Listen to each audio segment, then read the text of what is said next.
Assalamualaikum warahmatullahi wabarakatuh. Ibu, Bapak, saudara-saudara yang saya hormati, sesi ke-20 ini masih membicarakan tentang perdagangan internasional untuk subtopik terakhir, yaitu apa yang disebut dengan posisi investasi internasional Indonesia. Nah, jadi agak beda nih dengan yang tadi-tadi. Kita sudah bicara tentang ekspor-impor, kita sudah bicara transaksi berjalan, kita sudah berbicara transaksi finansial, keseluruhannya kita sudah bicara neraca pembayaran Indonesia. Akibat dari neraca pembayaran Indonesia itu adalah perubahan isi dompet atau perubahan posisi cadangan devisa dan seterusnya. Nah, sesi kali ini kita membahas apa yang disebut dengan posisi investasi internasional. Nah, tadi kan neraca pembayaran tadi bersifat arus aliran flow, ya toh, selama setahun. Nah, untuk keperluan publikasi ada 1 triwulanan. Nah, bagaimana dengan akumulasinya? Kan bertahun-tahun transaksi itu dilakukan, belasan puluhan tahun sejak Indonesia merdeka. Nah, catatan tentang posisi itulah, posisi akumulasi itu yang disebut posisi investasi internasional Indonesia, tetapi khusus tentang transaksi finansialnya. Kan tadi di tiap tahun ada transaksi finansial, baik itu foreign direct investment, investasi langsung, ada investasi portofolio, ada investasi lainnya. Nah, itu berlangsung tiap tahun. Nah, bagaimana posisi akumulasi ibarat orang berutang? Itu kan utang tahun kemarin kita berutang 50 juta, sebelumnya 40 juta. Nah, kan ada proses bayar membayar. Nah, ini posisi. Nah, kira-kira sama ya dengan posisi itu pengertiannya. Nah, tetapi posisi investasi internasional ini disebut dengan apa ya? Indonesia's International Investment Position. Singkatannya agak banyak ya. P3 itu, P3, PI3, PIII. Bisa juga kita sebut PII Indonesia. Nah, selain karena transaksi finansial di dalam neraca pembayaran, ada juga perubahan. Tadi seperti cadangan devisa tadi, ada soal kurs, ada harga. Kan tidak ada surat berharga bentuknya cadangan devisa kan? Nah, ada harga emas. Nah, bisa perubahan itu juga mempengaruhi PII. Tapi secara umum PII terutama dipengaruhi oleh transaksi finansial di dalam neraca pembayaran. Nah, dari posisi itu kita jadi tahu berapa sih sebenarnya modal finansial asing yang berada di Indonesia pada tanggal 31 Desember 2020. Kalau tadi kan beberapa sesi sebelumnya kita belajar selama setahun kita bisa melihat dari transaksi finansial berapa duit yang masuk dan berapa duit yang keluar. Kalau posisi berapa totalnya hingga tanggal 31 Desember. Kalau di dalam bentuk keluarga mudah lagi. Kalau ditanya penghasilan kan adalah jawaban Anda adalah penghasilan bulanan atau mingguan. Kalau ditanya kekayaan, Anda akan bicara nilai kekayaan Anda pada saat ditanya. Beda ya. Nah, ini kira-kira konsepnya adalah kekayaan. Nah, ada istilah yang pelan-pelan harus diingat ya, agak sedikit tidak lazim soalnya dalam pembicaraan hari-hari. Nah, disebut dengan PIII kewajiban atau KFLN, kewajiban finansial luar negeri. KFLN itu singkatan ya, kewajiban finansial luar negeri. Nah, bisa juga disebut kewajiban. Apa artinya? Artinya adalah posisi modal finansial asing yang berada di Indonesia. Posisi ya, saya ulangi sekali lagi. Apakah itu berbentuk investasi langsung, berarti seluruh investasi langsung asing yang ada di Indonesia pada tanggal 31 Desember 2020 nilainya berapa? Ya, berupa pabrik kah, berupa kepemilikan atas perusahaan kah, atau sebagian separuh dari suatu perusahaan yang dengan maksud ikut mengelola ya, bukan dalam rangka jual beli di pasar modal saja. Begitu juga dengan investasi lainnya. Investasi lainnya kita sudah katakan simpanan di lembaga keuangan atau uang muka, kredit supplier. Kalau derivatif finansial kecil ya, itu yang forward segala macam itu. Nah, yang kata kuncinya adalah kewajiban. Jadi KFLN, kewajiban finansialnya. Jadi kalau disebut kewajiban, itu berarti milik asing yang ada di Indonesia. Bisa keluar masuk dia, secara proses bisa keluar masuk. Kan kadang dia pergi jual SBN, kadang beli lagi masuk kan. tetapi barangnya disebut ketika ada di Indonesia disebut KPLN, kewajiban. Nah, jangan lupa kita sudah dari 7 sesi sudah belajar bahwa orang Indonesia ini tidak semuanya miskin, yang kaya tidak sedikit. Karena itu kita juga punya AFLN, aset finansial luar negeri. Jadi modal finansial milik penduduk Indonesia. Penduduk itu perorangan maupun korporasi yang ada di luar negeri. Nah, itu kan AFLN. Jadi aset finansial. Ada di luar negeri, tapi nanti ada satu komponen yang tidak di luar negeri. Tapi anggap aja definisinya itu.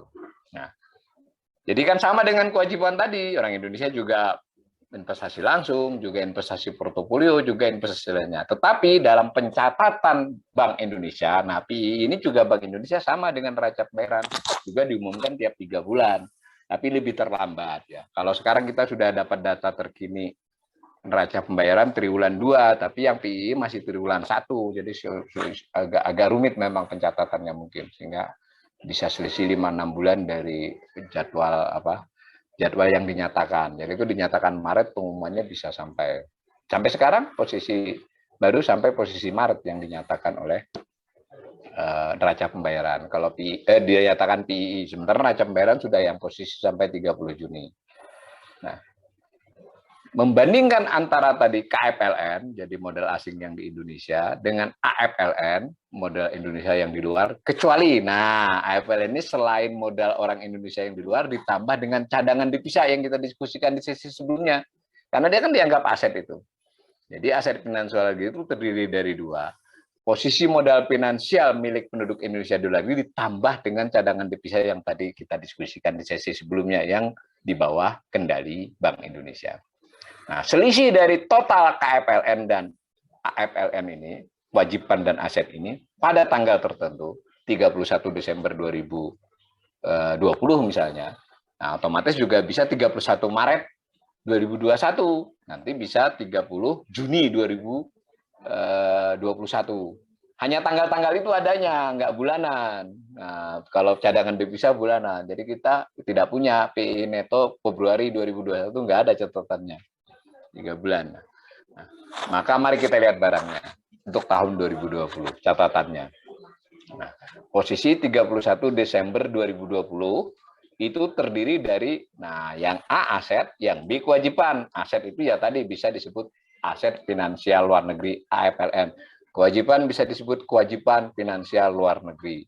Nah, yang hitam di kanannya itu menunjukkan aset 453 juta, 404,45 miliar. Nah, nggak main-main kan? Modal finansial Indonesia yang ada di luar negeri ditambah cadangan devisa nilainya 404 miliar. Gede kan? Kalau rinciannya ya terdiri dari 4 bentuk. Ya, investasi langsung, portofolio, derivatif, investasi lainnya ditambah cadangan devisa. Nah, berarti kalau kita kurangi cadangan devisanya 135,89 miliar ya, ini tadi untuk meralat sesi sebelumnya, itu berarti kurang lebih ada 265 ya, hampir ya. Jadi 265 miliar dolar itu adalah modal finansial orang Indonesia di luar negeri, aset itu. Ditambah cadangan devisa jadi 404. Tetapi pada saat yang bersamaan ada B kewajiban. Modal finansial asing yang ada di Indonesia jumlahnya jauh lebih besar, 685 miliar. Per 31 Desember 2020, 685. Bentuknya ada 4 macam itu. Selisih keduanya disebut posisi investasi internasional. Bertanda minus karena lebih banyak kewajibannya. Suka juga disebut posisi investasi internasional Indonesia bersifat kewajiban. Nah, bersifat kewajiban karena kan negatif. Pada tanggal 31 Desember 2020. Ini kita bisa menganalisis banyak negara ya. Nah, negara seperti Jepang ya posisinya positif, lebih banyak duit dia di luar daripada duit asing di dia misalnya. Contoh saja. Nah, itu yang kiri penjelasan saja, sama ya. Mudah-mudahan bisa dilihat dulu ini. Ini gambarnya semacam ini yang disebut dengan posisi investasi internasional. Nah, posisi ini sudah akumulasi ya sifatnya ya. Jadi nanti kalau ada datanya tahunan, Anda harus paham bahwa data tahunan itu adalah data pada satu waktu. Karena itu ketika ada data triwulan 4 2020 ya sama dengan 31 Desember 2020, beda dengan yang bersifat arus. Mari kita lihat dari tahun ke tahun posisinya bagaimana. Nah, ini kan tadi berapa tadi? 685 tadi posisi akhir 2020 dengan neto 281. Sudah ada data terkini sampai Maret 31 Maret 2020. Itu posisinya turun menjadi minus 268 miliar. Yang paling kanan itu akhir Maret 2021. Nah, bisa dibandingkan dengan sebelum-sebelumnya. Nah, kalau membacanya sederhana adalah kalau kita bandingkan dengan akhir 2019. Itu betapa yang orange menunjukkan KFLN, kewajiban ya, artinya duit asing, duit finansial asing yang ada di Indonesia, itu mengalami penurunan dari 2019 ke 2020 dan masih berlanjut turunnya ke Maret 2021. Artinya modal asing yang ada di Indonesia berkurang. Tapi tentu tidak berarti pergi ya, tidak selalu berarti pergi. Mungkin sebagiannya pergi. Tetapi sebagian karena nilainya yang berkurang. Kan nilai saham bisa berkurang, kurs bisa mempengaruhi. Nah, tetapi yang unik adalah yang biru. Yang biru itu adalah aset. Ditambah cadangan devisa tentu ya. Nilainya meningkat, jadi sehingga selisihnya sedikit berkurang. Nah, ini ya posisi investasi internasional Indonesia. Nah, mari kita lihat komponennya masing-masing. Aset. Jadi bungkus dulu ya. Kalau saya bicara aset, itu berarti adalah catatan tentang milik Indonesia, milik penduduk Indonesia yang di luar negeri ditambah cadangan devisa. Kalau saya bicara kewajiban adalah milik asing, modal finansial asing yang ada di Indonesia. Nah, mari kita lihat yang khusus aset. Komponennya kan ada 4 tadi. Nah, selain cadangan devisa 3. Nah, silakan saja itu dilihat. Nah, yang biru kan cadangan devisa, sama lagi dengan kajian kita sebelumnya. Tetapi yang orange, investasi langsung, itu cukup menarik. Indonesia, penduduk Indonesia melakukan investasi langsung yang perlahan-lahan meningkat. Tetapi jangan dijumlahkan ya, yang posisi itu artinya sudah mencakup sebelumnya. Nah, hanya ditunjukkan meningkat. Kalau mau tahu arusnya, bacanya transaksi finansial. Kalau mau posisinya, bacanya adalah PIII. Nah, paling kanan dulu 2020 Desember. Itu 98.211 yang orange. Artinya ada 98 miliar modal finansial penduduk Indonesia investasi langsung di luar negeri. Di Vietnam kah? Di Thailand kah, di Cina kah, di Amerika kah, di Timur Tengah kah, di Afrika kah. Konon katanya Indomie juga punya pabrik di banyak tempat kan misalnya. Nah, semacam itu. Dan jangan lupa juga ada yang investasi dalam bentuk perusahaan-perusahaan yang bukan pabrik, perusahaan manajemen, perusahaan keuangan. Nah, tetap aja disebut investasi langsung ketika dia terlibat dalam pengelolaan. Intinya entrepreneurship, pengusaha Indonesia itu ya agresif juga. 98 miliar loh ya, miliar dolar, bukan miliar rupiah.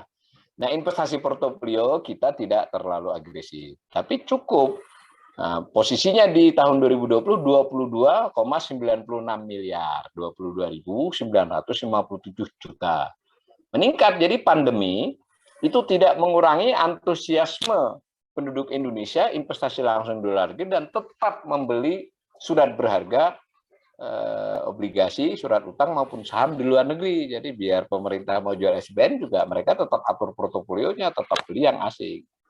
Nah, yang kuning, nah itu investasi lainnya. Investasi lainnya ini sudah saya jelaskan di sesi tentang transaksi finansial. Itu terutama 2 ya, berupa simpanan di lembaga keuangan, di perbankan dan lembaga keuangan, dan terkait dengan utang dagang, baik itu DP atau credit supply yang DP-nya bersyarat tertentu, bukan DP biasa ya. Nah, ini harus dicermati ya, artinya kita tidak bicara nasionalisme, tetapi sebetulnya bagaimanapun perlu dikaji ya, kemana saja investasi langsung penduduk Indonesia itu berada paling besar, di komoditas apa, di industri apa, di sektor apa. Begitu juga dengan investasi lainnya, dia taruhnya di bank mana saja. Untuk kalau kita dalam posisi pengamat ataupun kita pengambil kebijakan. Ya sesuai dengan undang-undang ya mereka tidak salah, mereka bebas, kita menganut devisa bebas kok boleh saja. Tetapi sebagai analisis untuk memperbaiki kebijakan-kebijakan kita, umpama ya, kalau ternyata dia perginya ke tempat-tempat atau ke sektor yang harusnya kita bisa bersaing, mestinya kan bisa dilakukan kebijakan agar dia justru investasi dalam negeri, misalnya begitu, dan seterusnya. Juga menyimpan itu investasi lainnya itu. Peningkatan di masa-masa tertentu tidak selalu karena soal keuntungan. Bisa juga soal risiko. Karena mungkin bunga di sana tidak besar, tidak sebesar di Indonesia umpamanya. Tetapi orang kan harus mengatur portofolio untuk risikonya. Kalau begitu kita harus introspeksi. Ada apa dengan ekonomi Indonesia ini, umpama ya. Kok ke risiko kita, country risk kita jadi tinggi. Begitu cara melihatnya. Nah, bagaimana dengan PI kewajiban? Jadi yang punya orang asing di Indonesia. Nah, sama dengan cara yang sama dianalisis, tapi nggak ada kata-kata cadangan devisa.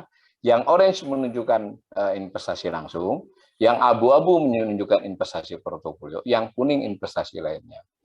Nah, berita baiknya investasi langsung tetap ada di Indonesia, tetapi kalau kita lihat dari bertahun-tahun terakhir, posisinya ya stuck ya.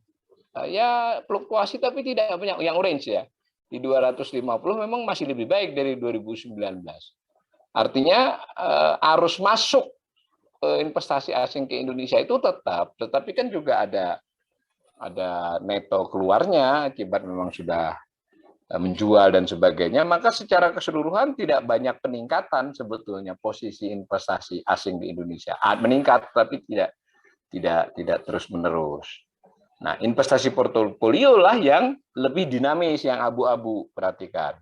Jadi orang asing membeli surat berharga negara Indonesia, kemudian surat utang korporasi termasuk BUMN, asing membeli saham termasuk saham BUMN, tapi tidak dengan maksud ikut mengelola ya, hanya untuk memiliki dan bisa menjual kembali, yang abu-abu itu cenderung meningkat. Perhatikan di tahun-tahun sebelum 2017 yang abu-abu itu di bawah yang orange, posisi lo ya, bukan arus. Sejak 2017 yang abu-abu, yang portofolio lebih besar dari investasi langsung posisinya. Nah, sedangkan yang kuning yang menunjukkan investasi lainnya relatif stabil, seperti stabilnya yang orange. Sehingga memang Indonesia sangat terpengaruh dengan investasi portofolio kan, gitu toh kira-kira.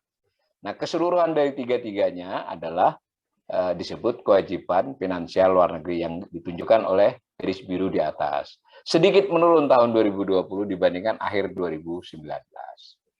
Nah, tetapi masih besar.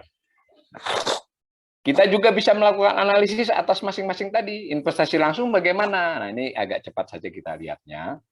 Berarti kan yang biru menunjukkan investasi langsung aset. Jadi penduduk Indonesia yang investasi di luar negeri. Kemudian yang orange investasi langsung kewajiban. Modal finansial luar negeri yang investasi di Indonesia.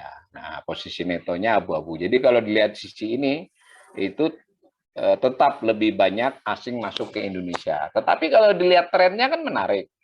Yang orange itu fluktuasi dengan kecenderungan relatif stagnan di beberapa tahun terakhir. Yang biru itu cenderung pelan-pelan naik. Sehingga posisi netonya berkurang kan. Kalau 2020 paling kanan 151 miliar, kita bandingkan dengan 2012 itu 199, 2013 211. Atau di era Pak Jokowi memulai di tahun 2014 192. Jadi ini unik ya, kita memanggil investasi langsung masuk ke Indonesia, ya masuk, terbukti dari 2014 orange ke 2020 orange itu tetap naik, itu terjadi kenaikan posisi ya, bukan arus ya, arus tahunan.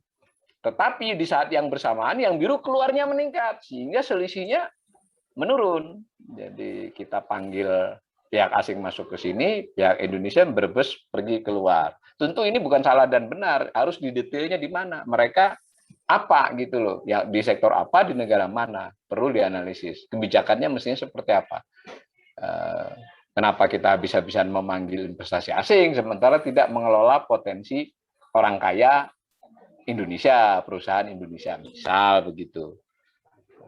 Nah, lalu bisa juga kita lihat portofolio, yang jenis portofolio ya di slide berikut. Nah, di portofolio ini ya memang fluktuasi dengan kecenderungan menaik ya, kecuali 2020 karena memang ada beberapa pola yang membuat apa namanya investasi portofolio keluar, antara lain menjual SBN pemerintah ya, menjual SBN asing, menjual SBN terjadi meski tidak besar. Nah kalau kita lihat yang orange tetap punya tren naik, sekalipun turun di 2020 masih lebih tinggi daripada tahun-tahun lampau. Nah yang biru hanya sedikit menaik. Jadi investasi portofolio ini masih menjadi salah satu penentu dinamika eksternal Indonesia. Nah bagaimana dengan investasi lainnya? Nah ini lebih menarik lagi daripada investasi langsung tadi, kan cukup unik. Yang orange-nya memang sedikit naik, tetapi yang biru, yang aset, artinya sederhananya penduduk Indonesia menaruh duit di lembaga keuangan luar negeri dan memberikan kredit atau utang dagang ke pihak luar negeri itu besar, lihat biru. Nah, kalau kajian yang lebih intermediate, lebih advance ini banyak ya unsur di sini, tapi nantilah, yang penting kita paham angka dulu. Mengapa terjadi demikian? Apa detail-detailnya? Lalu dicari lagi di masing-masing industri seperti apa.